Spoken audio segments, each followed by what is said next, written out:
Shalom The Warriors, jumpa lagi dengan saya Yusak. Dan kesempatan kali ini saya akan membahas topik tentang kelemah lembutan. Salah satu dari 9 buah roh di kitab Galatia. Ayat kitab kita terambil dari kitab Galatia 5 ayat 22 sampai yang ke-23. Saya akan membacakan bagi kita semua demikian firman Tuhan. Tetapi buah roh ialah kasih, sukacita, damai sejahtera, kesabaran, kemurahan, kebaikan, kesetiaan, kelemah lembutan, penguasaan diri. Tidak ada hukum yang menentang hal-hal itu. Kalau kita berbicara tentang kelemah lembutan, atau ketika Bapak Ibu mendengar kata kelemah lembutan, kira-kira apa yang terlintas di pikiran Bapak Ibu?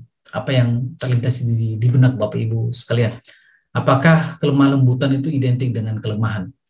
Apakah kalau kita bicara tentang kelemah lembutan itu identik dengan orang yang kalau berbicara itu suaranya santun, sopan, atau lemah lembut begitu?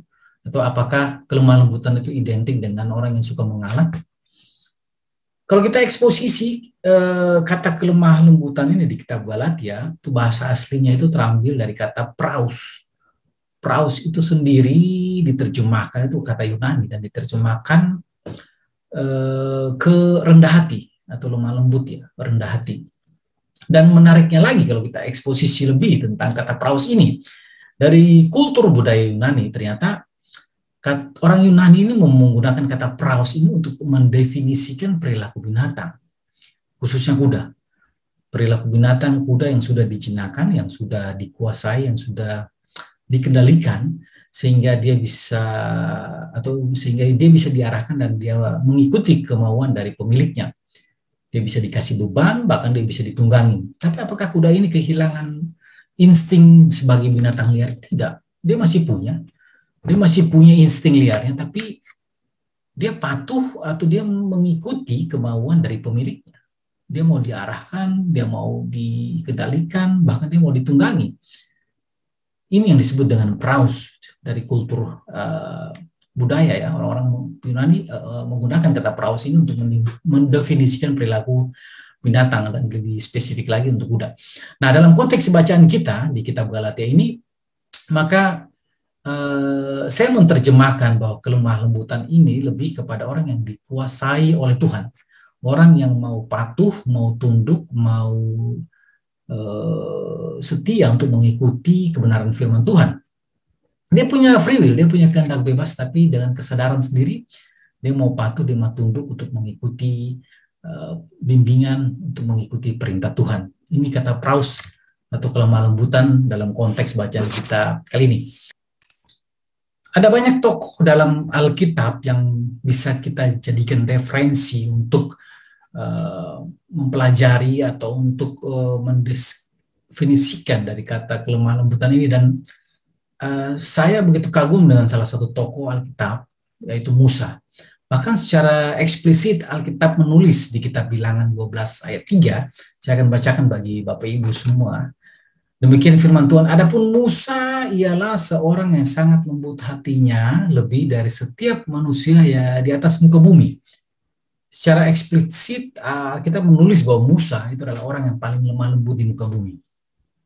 Bagaimana Musa mendapat gelar seperti itu? Bagaimana dia memiliki kerendahan hati, memiliki kelemah lembutan dari semua manusia yang ada di muka bumi?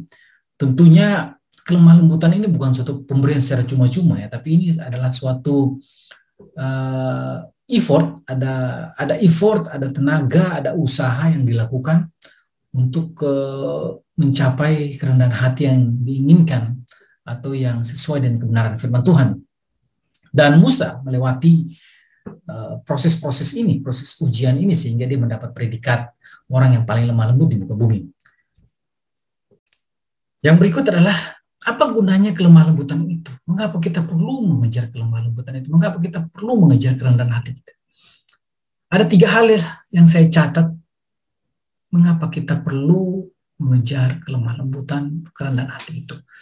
Yang pertama adalah kerendahan hati atau kelemah lembutan itu memampukan kita untuk mengalami pertobatan. Hanya orang yang lemah lembut, yang rendah hati, yang bisa diajar, yang bisa dididik, Yakobus 1 ayat 21 katakan, terimalah firman Tuhan itu dengan lemah lembut. Hanya hati yang lemah lembut yang bisa dididik, yang bisa diajar, bisa dibentuk. Berapa banyak dari kita yang mendengarkan kebenaran firman Tuhan, berapa banyak kita yang diberkati. Berapa banyak orang yang mendengarkan kebenaran firman Tuhan, tapi ketika firman Tuhan itu menyinggung hal-hal pribadi dia, menelanjangi perbuatan dosa dia, menegur dia secara pribadi, maka dia menutup pintu hatinya terhadap pertobatan. Jadi fungsi yang pertama dari kelemah lembutan atau kerendahan hati adalah memampukan kita untuk mau dididik, mau diajar sehingga kita mengalami pertobatan. Yang kedua, fungsi dari kelemah lembutan atau kerendahan hati adalah memampukan kita untuk memikul beban atau kuk.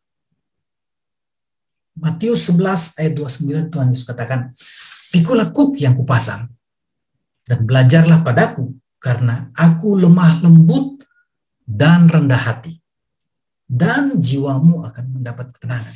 Seperti penjelasan saya sebelumnya tentang kata praus tadi. Kuda yang dari habitat liarnya lalu dijinakan, setelah dijinakan maka dia akan bisa dikasih beban. Dia akan bisa ditunggangi. Coba kita langsung kasih beban ketika dia masih dalam kondisi insting liarnya, tidak akan bisa. Dia hanya akan bisa diberikan beban ketika dia sudah dijinakan. Sama halnya dengan kita. Kita bisa memikul beban ketika kita mau patuh, mau tunduk pada kebenaran firman Tuhan. Baru kita bisa memikul beban. Baru kita bisa memikul kuk dalam Matius 11 ayat 9 tadi. Yang berikut adalah kelemah lembutan atau kerendahan hati membawa kita kepada berkat. Ada banyak sekali ayat dalam Alkitab yang berbicara tentang berkat. Karena kerendahan hati, karena kelemah lembutan. Matius 5 ayat 5 katakan, berbahagialah mereka yang lemah lembut, karena mereka memiliki bumi. Mazmur 25 ayat 9, orang yang lemah lembut akan mendapat bimbingan Tuhan. Mazmur 22:27, orang yang lemah lembut, orang yang rendah hati akan memperoleh kelimpahan dari Tuhan. Ataupun Mazmur 37 ayat 11, orang yang lemah lembut, orang yang penuh dengan kerendahan hati akan mendapat berkat dari Tuhan. Tiga hal ini menjelaskan mengapa kita perlu untuk mengejar kelemah lembutan. Mengapa kita perlu mengejar kerendahan hati. Apa gunanya kerendahan hati? Apa gunanya kelemah lembutan itu? Yang berikut, bagaimana cara menumbuhkan kerendahan hati? Bagaimana cara untuk menumbuhkan kelemah lembutan? Bagaimana cara memperoleh kelemah lembutan? Ada tiga hal yang saya catat. Bagaimana cara memperoleh kelemah lembutan atau kerendahan hati? Yang pertama adalah minta pertolongan Roh Kudus, karena ini tidak bisa dicapai dengan kekuatan kita sendiri. Kita butuh pertolongan Roh Kudus untuk mencapai kerendahan hati sesuai dengan kebenaran firman Tuhan. Yang kedua adalah belajar berpuasa, karena puasa itu kita belajar untuk menundukkan ego kita, emosi kita, keinginan daging kita kepada keinginan roh. Yang ketiga adalah hidup dalam komunitas atau persekutuan. Hidup dalam komunitas atau persekutuan. Ini menarik, karena kelemah lembutan atau kerendahan hati itu tidak didapat dalam kesendirian. Dia harus didapat dalam suatu komunitas. Besi menajamkan besi, manusia menajamkan sesamanya dalam komunitas, dalam persekutuan. Ada perselisihan, ada salah paham, ada perbedaan pendapat. Dari situ baru kita bisa belajar arti kelemah lembutan. Dari situ kita belajar tentang kerendahan hati. Tanpa itu, dalam kesendirian atau tanpa komunitas, kita tidak mungkin belajar arti sebenarnya dari kerendahan hati itu. Jadi perselisihan, salah paham itu menajamkan kelemah lembutan kita, menajamkan arti kerendahan hati kita. Mungkin ini yang bisa saya sharingkan kali ini. Semoga menjadi berkat. Tuhan memberkati.